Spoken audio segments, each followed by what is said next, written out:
Some people have been called slow their whole life. Not lazy, not stupid, just slow. They think before they speak, so others speak first. They watch before they act, so others act first. They ask questions others have stopped asking. And for that, they are laughed at, overlooked, left behind. Maybe someone said it to you once. Maybe they said it so many times you started to say it to yourself. I'm just too slow for this world. But here is what no one told you. The world has problems that fast people cannot solve.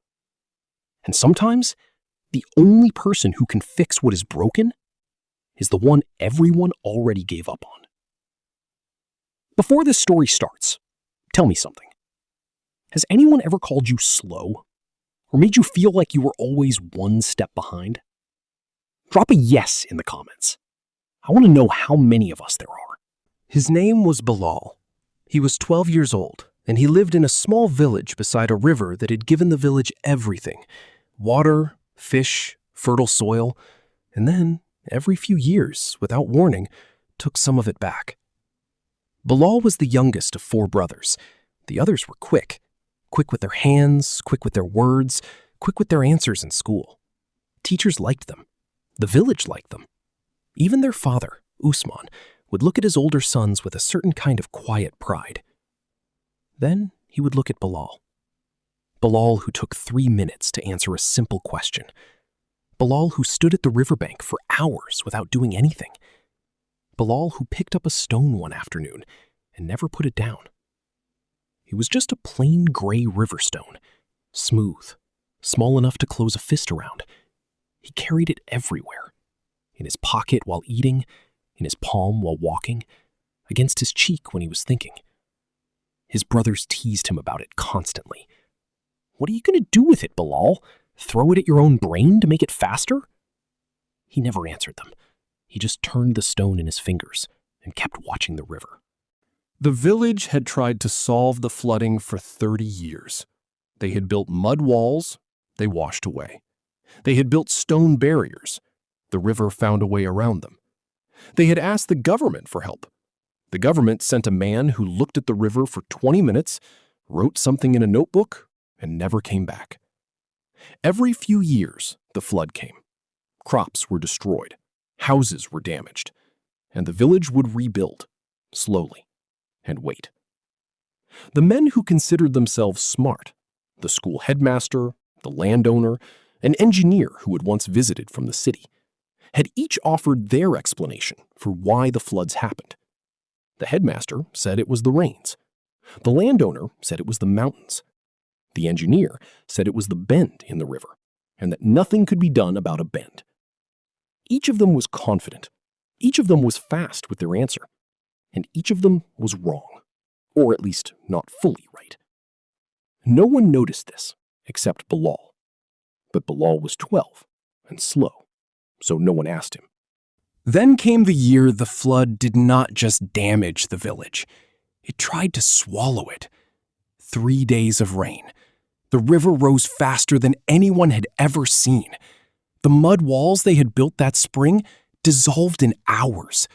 The stone barrier cracked down the middle, like it had been waiting for permission. By the second night, 6 families had lost their homes entirely.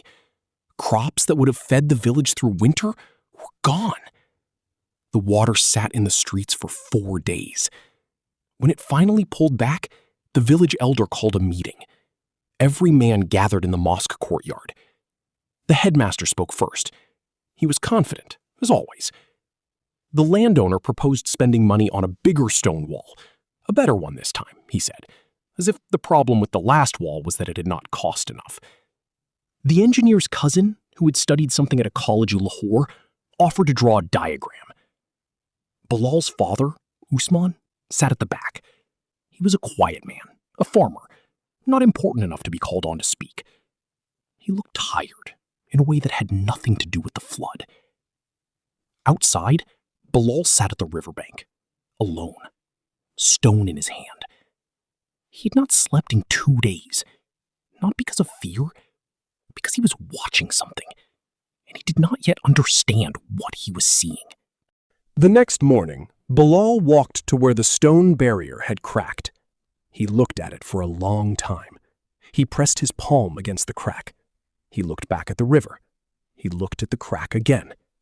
Then he walked upstream, slowly, for about 20 minutes. He looked at the ground. He pressed his stone against the soil near the bank. Then he walked back downstream. He did the same thing. His oldest brother passed him on the path. "The men have already decided what to build, Bilal. Go home." Bilal didn't go home. He sat down in the mud and looked at the river for another hour. He had been doing this since he was 8 years old, standing here, watching, asking himself the same question everyone else had forgotten to ask. Not, how do we stop the flood? But, why does it flood here and not there? No one else had asked that question, because the answer took too long to find. But Bilal was slow, and he had been watching for 4 years. And on that morning, sitting in the mud with a gray stone pressed between his palms, he finally understood what the river had been trying to show him. He went to his father that night. Usman was eating alone in the kitchen. He looked up when Bilal came in. He expected his youngest son to sit down quietly and eat. Instead, Bilal placed the gray stone on the table. Then he placed 3 more small stones beside it. He had picked them up that afternoon. "Baba," he said, "the flood doesn't come because of the rain. It comes because of those 3 rocks upstream. They redirect the current. Every time it rains heavily, the current pushes against the east bank at that exact spot. The east bank soil is soft. I checked it. It always has been. The water doesn't overflow from the middle. It collapses the east bank and pours through. That's why it always floods the same 3 streets." Usman stared at him. "If someone reinforces just that one section of the east bank, not the whole river, not a big wall, just that 30-foot stretch where the soil is soft, and redirects those 3 rocks slightly, the current changes. The flood doesn't stop, but it goes south, away from the village." His father was quiet for a very long time. "How long have you known this?" Bilal looked at the stone in his hand, the one he had been carrying for 4 years. "I didn't know," he said. "I was just watching." Usman brought Bilal to the village elder the next morning. The headmaster laughed, quietly, under his breath, but Bilal heard it. The landowner said, "Who taught you this, boy? Some village child is not going to tell us what 30 years of adults missed." But the engineer's cousin asked Bilal to show him the upstream rocks. They walked there together. The engineer's cousin crouched in the mud where Bilal had crouched. He pressed the soil. He looked at the angle of the current. He was quiet for a long time. Then he stood up and said, simply, "He's right." The work took 11 days. A reinforced section of the east bank, 30 feet. 3 rocks moved a small distance upstream. No grand walls, no government money, just 11 days, and the answer a 12-year-old had found by refusing to look away. The following year, the rains came heavier than they had in a decade. The river rose, the current pushed hard against the east bank, and the east bank held. The 3 streets that had flooded every few years for 30 years stayed dry. The village did not gather to celebrate. They just looked at each other with the quiet recognition of people who had been saved by something they almost did not listen to. Years later, when people asked Bilal how he had solved the problem no one else could solve, he always gave the same answer. "I didn't solve anything. I just stayed long enough to see it." The gray stone sat on a shelf in his home for the rest of his life. His children asked about it. He told them it was a reminder, not of the flood, not of being right, of the years when everyone called him slow, and he almost started to believe them. Here is what I want to leave with you today. Being slow is not a failure of thinking. Sometimes it is the deepest kind of thinking there is. The world will always reward the person who acts fast. It will celebrate them loudly. But quietly, in the the background, there is always someone still watching, still asking the question everyone else gave up on, still carrying a stone no one understands yet. And when the flood comes, and it always comes, that is the person the world will need.